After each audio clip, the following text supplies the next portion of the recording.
So people seem to love the idea that there are all of these old school funeral directors out there that can't stand me and see me as some sort of anti-embalming harpy creature, when in reality, well, yeah, that's the reality.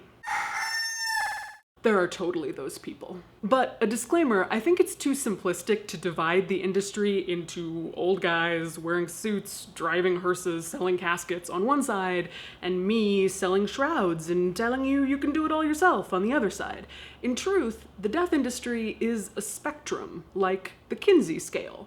More and more people are openly identifying as having a little progressive in them. They may work at Jones & Sons mortuary in a small town as embalmers, but still say things like, I hope we get to do a green burial this year. Or if someone came in and wanted to dress their mother, we'd be happy to help them. So the progressive or traditional label is not an all or nothing thing. But yeah, there are some people on the real traditional part of the spectrum that are not Caitlin Doughty fans. No, they are not. There are people on the progressive part of the spectrum who are not Caitlin Doughty fans. I had a realization, though, the other day, which inspired me to talk about this.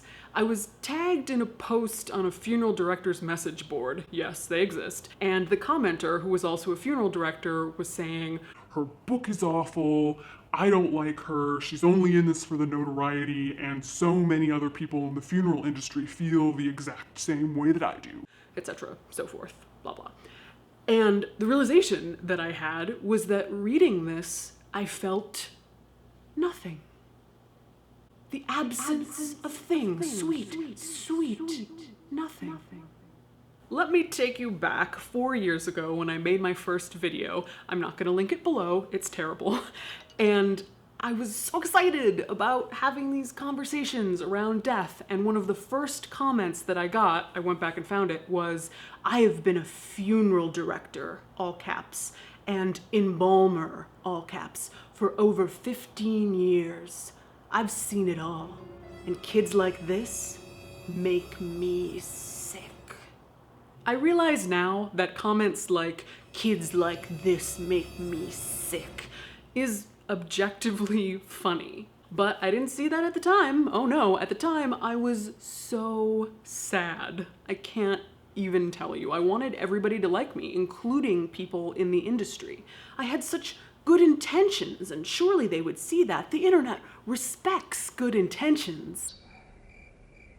Girl, no. Shunny. But a couple of things have happened over time to change how I react to things like that. First, where is the criticism coming from? It's coming from within the industry, not the public. And I work for the public. If they're satisfied with how I'm presenting things, if they're deriving benefit, I can't allow what I'm saying to be watered down just because certain people in the funeral industry don't like what I'm advocating for. Second is always being open to criticism, but learning to separate ad hominem attacks from legitimate criticism. Ad hominem attacks, as you probably know, are attacking a person, in this case me, rather than their positions. This means blogs and social media posts that say, she's too young, she's in it for the fame, she likes the notoriety, she wants to be a starlet. Attacks on Caitlin directly. Of course, what that kind of criticism doesn't address is that I'm standing here saying, let's talk about the debilitating cost of funeral services, especially for low-income families. Let's talk about the environmental and health impacts of embalming. Let's talk about the fear of death that's engendered by an industry that keeps the dead body and death systematically hidden from the public. They don't want to answer those questions. They don't want open debate on those topics. So the attack becomes, she's in it for the fame, which, not to indulge their line of argument, but if I was really in it for the fame, why would I choose death education? That is the hardest thing to get people to listen to and be excited about. You're a funeral director. You know that. Come on. The last thing I've tried to understand is where the anger is coming from.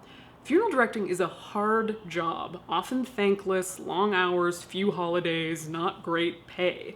For a lot of funeral directors, in order to be able to do it for many years, they have to build up this idea that the services that they're offering, the way that they're doing things, is the best way, if not the only way, to serve grieving families. Then you have me coming in saying, Actually, there are all these other ways to do it, and they're actually less expensive. Doesn't the funeral industry need reform? that's annoying. I'm gonna be annoying in that situation, and I know they perceive what I'm saying to be an attack on their livelihood and their career, whereas I see it as more of a structural critique of the industry as a whole. In the last few years, I've stopped sharing on social media when this happens. It still happens all the time, but I used to screenshot things and call people out because I was less secure in myself, and it made me feel better to have you guys say, "That's not true. We believe in the work you're doing." And it is so hard to not still do it sometimes because there are people like the Doughty truthers who don't believe that I actually graduated from mortuary school. Oh really? Show me the long-form death certificate. And I know this is the perception, but it's not all men either. There are several women whose hypocrisy is so beautiful that it would give you schadenfreude for days. But the moment I really stopped doing this was a few years ago when a funeral home owner online, unprovoked, started calling me a lot of mean things, saying bad things about the people who followed me, calling me a bitch, which I responded by saying, that is not a nice thing to call a young woman online. And then I clicked on his Facebook page and found out that he was also running for city council. Comment below if you remember that debacle. It was basically just 2 days of us fighting online. Again, no substantive funeral industry issues were discussed. It was just some dude calling me names online. Ooh, groundbreaking stuff there. Hashtag break the internet with that notable event. Don't worry though, I am not entirely or forever in retirement. If you post something misogynistic or gross, I'll screenshot that. And I'll put it on Twitter. And we'll laugh. How we'll laugh. I'd love to hear how you deal with this if you're a woman in the industry or a more alternative person in the industry or an entirely different industry and just have to deal with the same sort of crap. I feel very fortunate that every day I get feedback from you that I'm on the right track with what issues in death need to be addressed. And I change and tweak what I say all the time based on the feedback you give me. So thank you. Except you, Bill. There's no Bill. There's probably a Bill. Bill.